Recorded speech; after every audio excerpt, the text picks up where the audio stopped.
The New York Times reported yesterday that you and other top officials wanted to recommend social and physical distancing guidelines to President Trump as far back as the third week of February. But the administration didn't announce such guidelines to the American public until March 16th, almost a month later. Why? You know, Jake, as I've said many times, we look at it from a pure health standpoint. We make a recommendation. Often the recommendation is taken. Sometimes it's not. But it is what it is. We are where we are right now. Do you think lives could have been saved if social distancing, physical distancing, stay-at-home measures had started third week of February instead of mid-March?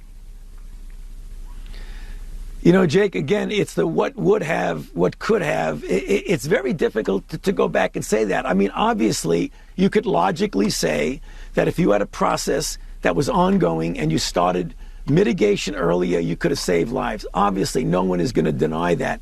But what goes into those kinds of decisions is complicated. But you're right. I mean, obviously, if we had, right from the very beginning, shut everything down, it may have been a little bit different. But there was a lot of pushback about shutting things down back then. This is Dr. Fauci confirming the contents of a New York Times story that, given the slew of unhinged tweets, clearly drew the ire of the president. And yet, despite Trump's temper tantrums and feet stomping, the simple fact is that his attempts to downplay the virus and not take the threat seriously in front of the entire nation were actually what allowed the virus to be able to spread uninhibited. And despite his best efforts, that's proving an especially difficult point of history for Trump to rewrite. Now, as the New York Times article noted, a long 6 weeks went by after the first case of coronavirus in the US before Trump deigned to begin taking action. 6 weeks. As opposed to other countries that took immediate action and were able to flatten the curve, Trump opted to pretend that the virus didn't exist, that it was contained, that it would go away with the warm weather, that cases would soon be down to zero, to make excuses rather than to take action, resulting in the situation we're confronting now, which is more than 500,000 cases and over 20,000 deaths. And this isn't even subjective, it's based on data. We objectively have the worst response in the world, and we also were the only industrialized country where our government opted for a strategy of denialism.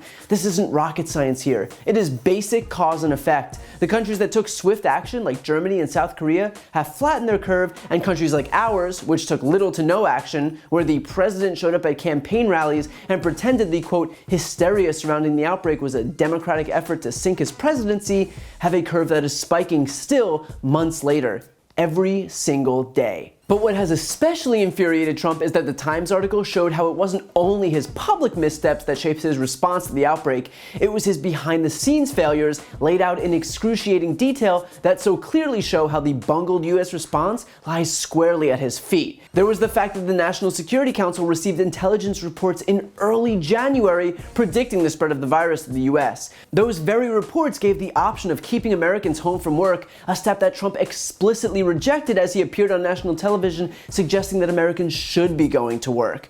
On January 29th, his trade advisor, Peter Navarro, told him about the risks of a coronavirus pandemic, citing as many as 500,000 deaths and trillions in economic losses.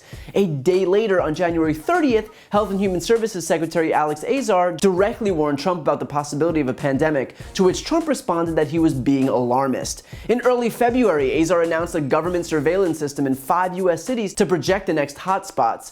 That program was delayed for weeks, and when coupled with the government's failure to develop any national testing capacity, we literally had zero method to track and contain the spread, meaning that the virus was free to travel unabated across the United States. And finally, the biggest blunder of all, by the third week of February, when the administration's top public health experts recommended that Trump warn the American people and urge steps like social distancing, Trump opted instead to act as what he would later brand as a, quote, cheerleader for the country, wherein he would paint a rosy picture at daily press briefings for the American people.